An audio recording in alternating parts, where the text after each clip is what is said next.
There is only one Pink Floyd. Over 30 years of irresistible music have seen 16 albums, numerous solo projects, and a whole series of live shows that have set a benchmark in theatrical and musical extravagance.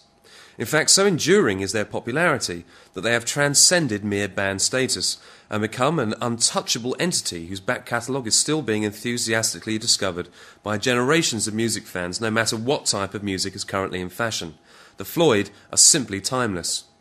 I'm radio journalist Max Asanovich, and throughout this audio documentary, we shall have a look at the history of the band and attempt to understand how Pink Floyd have managed to leave such an indelible stamp upon the collective consciousness of all musical fans. George Roger Waters was born in the beautiful university town of Cambridge in England on the 9th of September 1943.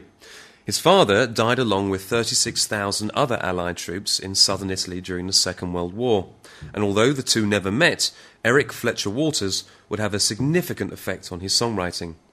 Waters would attend Cambridge High School for boys, along with a lad called Roger Keith Barrett, who was so obsessed by Dylan and the Beatles that he had taught himself to play the banjo and the electric guitar by his mid-teens.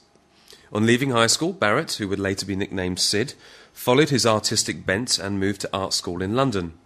Waters also moved to the capital, but with a more practical career in mind, enrolled in the Regent Street Polytechnic to study architecture. It was here that Waters met two like-minded students called Nick Mason and Rick Wright. Throughout 1965 and 1966, London was undoubtedly the trendiest place on earth to be, and with the city's music scene quite literally bursting at the seams, the three decided to get involved themselves. With Roger Waters on guitar, Nick Mason on drums, and accomplished pianist Rick Wright, our intrepid threesome formed Sigma 6 and began gigging around town playing a combination of rhythm and blues and rock. As 1965 progressed, Sigma 6 would change their name to T-Set, then to the Megadeths, then to the Architectural Abdabs, before finally settling on just the Abdabs. Soon afterwards, Mason and Wright let their flat out to two Cambridge musicians called Syd Barrett and Bob Close. Both men joined the band, and inspired by bluesmen Pink Anderson and Floyd Council, Barrett changed the name of the band to Pink Floyd.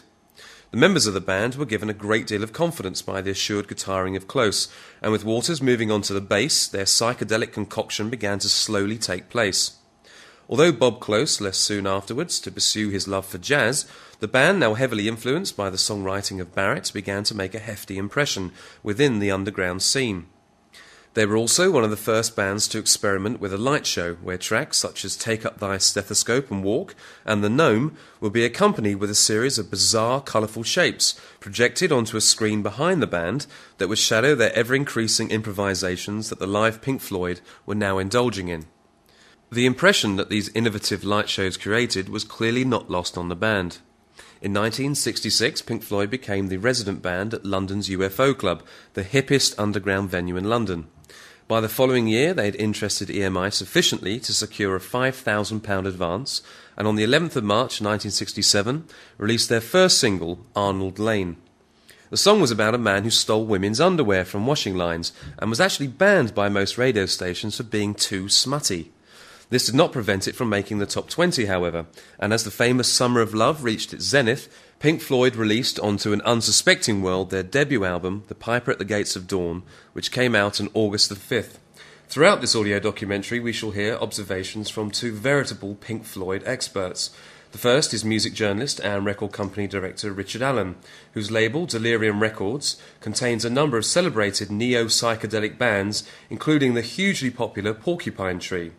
And secondly, we'll hear from Glenn Povey, an author who recently published a new book entitled Pink Floyd in the Flesh. Published by Bloomsbury, it's one of the most in-depth and complete books ever written about the band. So, I mean, Piper at the Gates of Dawn today captures an era.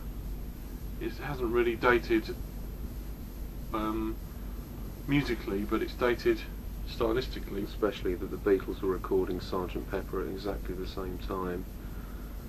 Yet they're two very different albums, and in their own way they're quite timeless. Yeah, I mean, the Beatles would converted from being an R&B beat band to psychedelia, whereas Pink Floyd had almost started off as that. Yeah. I'll say in their very early incarnation they were a blues band, but they seemed to incorporate